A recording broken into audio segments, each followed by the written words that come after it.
Hello friends, मी आहे केतकी आणि आज मी तुम्हाला दाखवणार आहे पुण्याजवळचं एक अतिउत्कृष्ट असं वन डे पिकनिक स्पॉट ज्याचं नाव आहे जापलुपी. या जापलुपीच्या रस्त्याने जाताना रंगबिरंगी बोगनवेलियाचे असे मस्तपैकी कॅनपीज लागतात.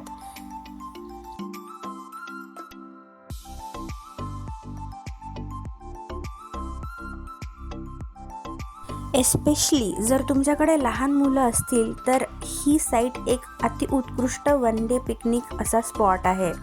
आपण ना बुक्समध्येच फक्त लहान मुलांना पेट ॲनिमल्स आणि वाईल्ड ॲनिमल्स ह्याच्यामधला डिफरन्स सांगतो, बट जर हीच गोष्ट त्यांना प्रॅक्टिकली बघायला मिळाली ना तर एक औरच अनुभव असतो and they enjoy it a lot. माझ्या मुलीने तर खूपच एन्जॉय केलं. चेक इन करून जेव्हा आम्ही एंट्रन्सला आलो तेव्हा आम्हाला खूप इंटरेस्टिंग झाड दिसलं. नॉर्मली झाडाची खोडं ही ब्राऊन कलरची असतात, पण ह्या झाडाचं खोड हे पिवळ्या रंगाचं होतं. आणि हे बघा ना किती इंटरेस्टिंग आहे. हे छोट्या छोट्या कुंड्या आहेत ज्याच्यात छोटी छोटी खरी खरी झाडं लावली आहेत आणि त्या झाडांना एक छोटीशी कमान म्हणून घोड्याची नाल लावलेली आहे. शुद्ध हवा आणि निसर्गाचा आनंद लुटत आम्ही जेवण सुरुवात केलं. इकडचं जेवण अति उच्च क्वालिटीचं आणि खूप यमी आणि टेस्टी आहे and they make sure everything is healthy. Like for example इकडचा जो कॅरेट केक आहे ना तो खूप युनिक आणि टेस्टी आहे. त्याचबरोबर ज्यांना जंक फूड खायची सवय आहे आणि ज्यांना आवडतं त्यांच्यासाठी पिझ्झाज, वॉफल्स अशा गोष्टी पण अवेलेबल आहे. पोटोबा उरकल्यानंतर आमची ॲक्च्युअल टूर स्टार्ट झाली. बाय द वेज इकडे जर तुम्हाला जायचं असेल तर डायरेक्ट जाऊन चालत नाही बरं का. स्लॉट्स असतात, दर 2 तासाचे स्लॉट्स आहेत आणि दिवसातनं फक्त 4 स्लॉट्स अवेलेबल आहे. व्हिडिओ संपत असताना डिस्क्रिप्शनमध्ये मी तुम्हाला एक लिंक देईल, त्या लिंकवरती जा आणि तुमचे स्लॉट्स नक्की बुक करा. It's a very good experience guys. ज्यांना हॉर्स रायडिंगची आवड आहे ते इकडे हॉर्स रायडिंगसुद्धा शिकू शकतात बरं का.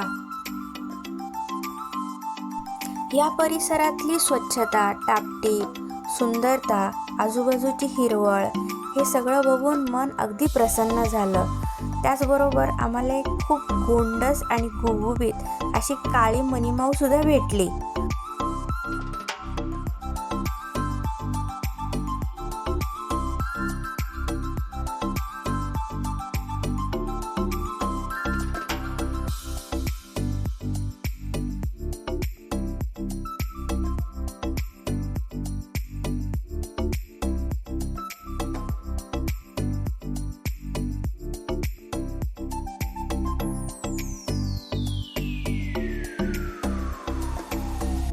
सुरुवातीलाच आम्हाला टर्की हा पक्षी दिसला. हे टर्कीचं मेल व्हर्जन आहे. खूप सुंदर दिसतं, पण फिमेल व्हर्जन ते एकदम साधं दिसत असतं, जसं मोर आणि लांडोर असतं ना तसंच. फार युनिक पक्षी आहे. हे बघा, हे आहे टर्कीचं फिमेल व्हर्जन. इथे प्रत्येकाला पक्ष्यांना, प्राण्यांना खाऊ घालायची एक संधी मिळत असते. प्रत्येक प्राण्याचा आणि पक्ष्याचा खाऊ हा वेगळा वेगळा असतो. आता ही जी बदकं आहेत या बदकांना आम्ही ब्रेड क्रम्स दिले होते. एक छोटंसं बास्केट देतात आणि ब्रीफिंग पण करतात की कुठल्या ॲनिमलला कुठलं फीडिंग द्यायचं आहे. त्यापैकी बदकांना ब्रेड क्रम्स दिलेले असतात. आणि खास गोष्ट अशी आहे की बदकांच्या चोचीला दात नसतात. सो आधी जेव्हा आपण हातामध्ये ते ब्रेड क्रम्स ठेवतो आणि बदकं ते खातात तर एकदम गुदगुल्या झाल्यासारखं होतं.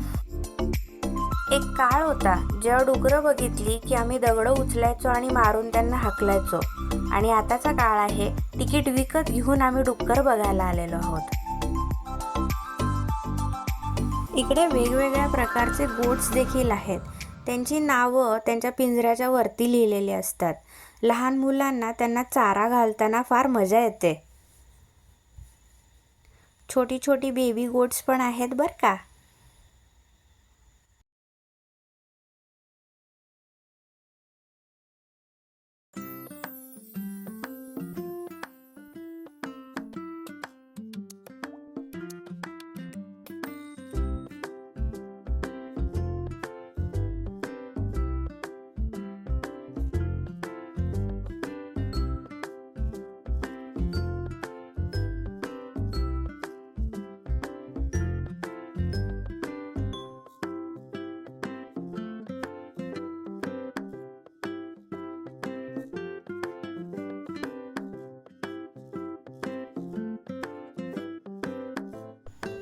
इथे ना स्पेशल प्रकारच्या काऊज आहेत. त्यांना ना कोकण गिड्डा काऊ असं म्हणतात. ह्यांची उंची जास्त नसते, फुल ग्रोनसुद्धा साधारणतः 4 फुटाच्या वरती जात नाही. इथे एक बैल होता आणि गाय होती. बैलाचं नाव लेनर्ड होतं आणि गायचं नाव मुमू होतं.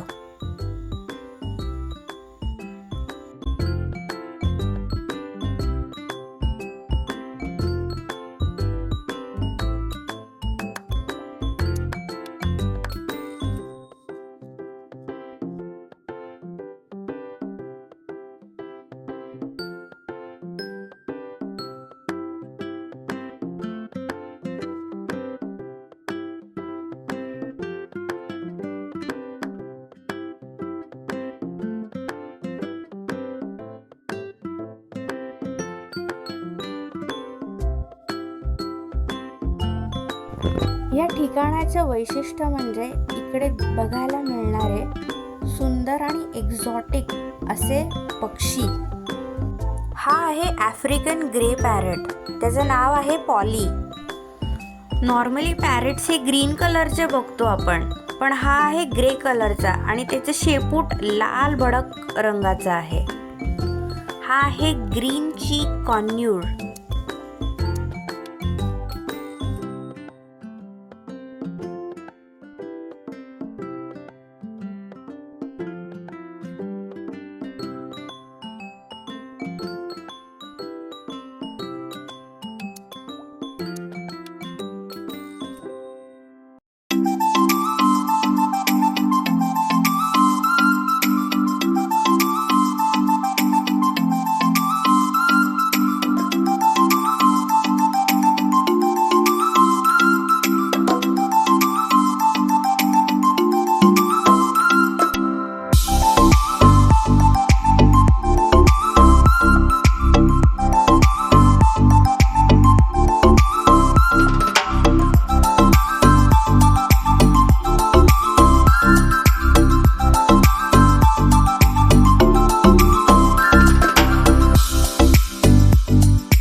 मन मोकळ्यापणाने इकडे तिकडे बागडणारी आणि चालणारी पांढरी शुभ्र बदके बघताना मन अगदी प्रसन्न झाले.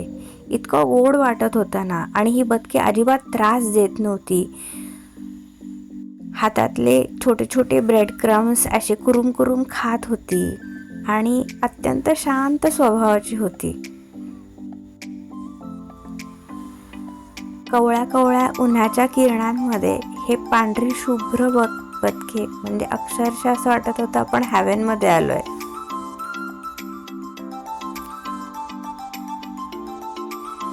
इतक्या जवळून बदके मी पहिल्यांदा पाहिली होती आणि असं वाटत होतं, wow, these creatures are so majestic. I mean, how can something be so beautiful, so elegant and so delicate at the same time. This was an amazing experience. In fact मला हे इतकं आवडलं होतं की मी पहिल्या वीकमध्ये एकदा गेले होते आणि परत जावं असं वाटलं म्हणून त्याच वीकमध्ये दुसऱ्यांदा परत गेले.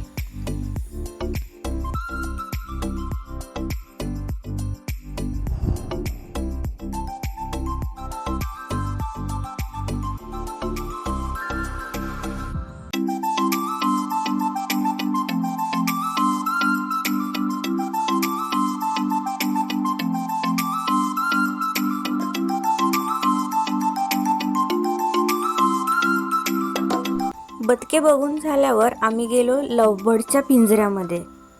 किती छान ना. नॉर्मली आपण बाहेर असतो, पिंजऱ्यामध्ये पक्षी असतात आणि आपण बघत असतो, बट हा एक्सपिरियन्स एकदम औरच होता. आम्ही लव्हबर्डच्या पिंजऱ्यामध्ये गेलो. हातामध्ये त्यांचं छोटे असे दाणे ठेवले होते खायचे आणि हे लव्हबर्ड्स आमच्या हातावरती बसून ते दाणे खात होते. आधी आम्हाला थोडीशी भीती वाटत होती, पण नंतर आम्ही यूज टू झालो. हे सगळे लव्हबर्ड्स माणसाळलेले आहेत बरं का. निवांत येतात, हातावरती बसतात आणि चुटुपुटू दाणे खातात. असलं क्यूट वाटतं ना. अविस्मरणीय अनुभव आहे हा.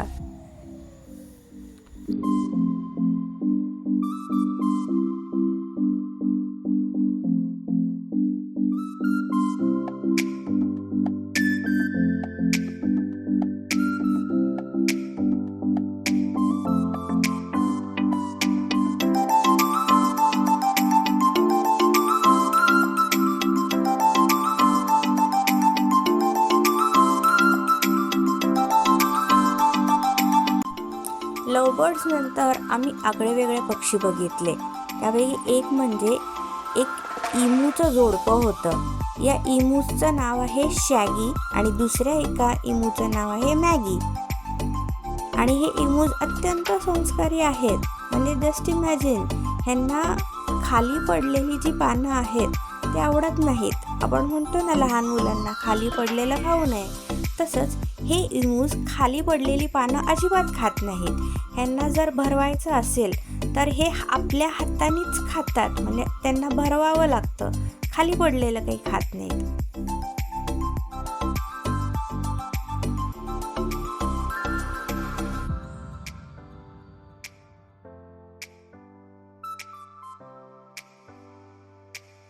बाय द वे, तुम्हाला माहिती आहे का, इमू हे जगातले सेकंड लार्जेस्ट बर्ड्स आहेत. म्हणजे सगळ्यात पहिलं येतं ते ऑस्ट्रिच आणि सेकंड नंबरला येतं ते म्हणजे इमू. आणि हे फ्लाईटलेस बर्ड्स आहेत. हे पक्षी असूनही ह्यांना अजिबात उडता येत नाही. आता वेळ आली होती टर्टलला बघायची. तुम्हाला माहिती आहे, there is a difference between tortoise and turtle. एक टर्टल वेगळं असतं आणि टॉर्टॉईज वेगळं असतं. जे टॉर्टॉईज असतं ना, त्याचे पाय असे असतात की ते जमिनीवरती व्यवस्थित चालू शकतं. आणि टर्टलचे जे पाय असतात ना, ते थोड्या थोड्या माशासारखे चपटे असतात. म्हणजे त्यांना पाण्यामध्ये पोहायला मदत होते. हे छोटे छोटे क्यूट्स असे गिनी पिग्स आहेत. पूर्वी गिनी पिग्सला लॅबॉरेटरीमध्ये यूज करायचे एक्सपेरिमेंटसाठी. आता त्याच्यावरती बॅन आणलेला आहे आणि गिनी पिग्स आपण पेट्स म्हणून, म्हणजे पाळीव प्राणी म्हणून आपण ते घरी ठेवू शकतो. हे क्यूट गिनी पिग्स पुढच्या 2 दातांनी मस्तपैकी आमच्या हातून गाजर खात होते.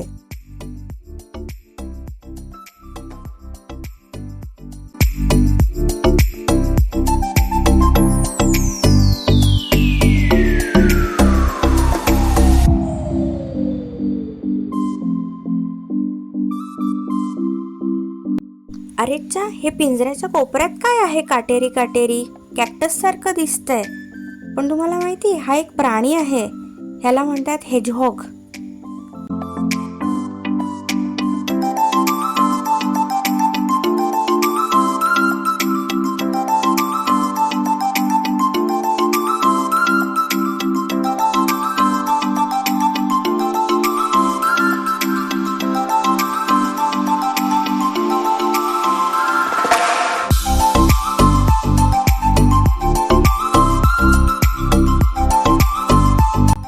इकडे आजूबाजूला अशा देशी कोंबड्या फिरत असताना दिसत असतात. काही लहान मुलं म्हणाली, वाव किती क्यूट आहे. मागून एक काका म्हणाले, वाव किती यमी आहेत.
आम्ही सगळ्यात शेवटी एक रेप्टाईल बघितलं.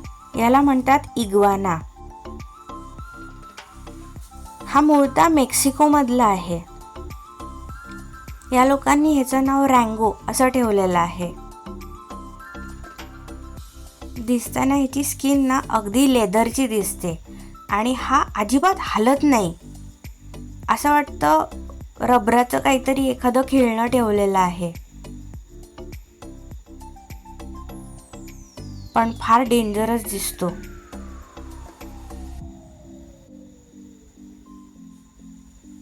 हळूहळू हालायला लागल्यानंतर विश्वास होतो की अरे हा तर खरा आहे. हा रँगो आहे आणि त्याच्याबरोबर अजून एक इग्वाना आहे. पण त्याला काचेत ठेवलेलं होतं. पण काही असू दे, ह्या सगळ्या गोष्टी खरं खरं बघण्यामध्ये जी मजा आहे ना, ती असं फोनमध्ये यूट्यूबमध्ये असं विशेष बघायला मजा नाही येत. ते खरं जेव्हा दिसतं ना आपल्या डोळ्यांनी समोरासमोर, तेव्हा खूपच जास्त अमेझिंग वाटतं. माझा हा जापलुपीचा अनुभव अगदी अविस्मरणीय होता. आणि एस्पेशली जर तुमच्याकडे लहान मुलं असतील ना घरी, तर तुमच्यापेक्षा तीच जास्त एन्जॉय करतील. खूप ऑसम आणि अमेझिंग होतं. जर तुम्हाला हा व्हिडिओ आवडला असेल तर नक्की लाईक, शेअर आणि सबस्क्राईब करा. परत भेटूयात अशाच एखाद्या इंटरेस्टिंग व्हिडिओबरोबर. See you then. Bye bye.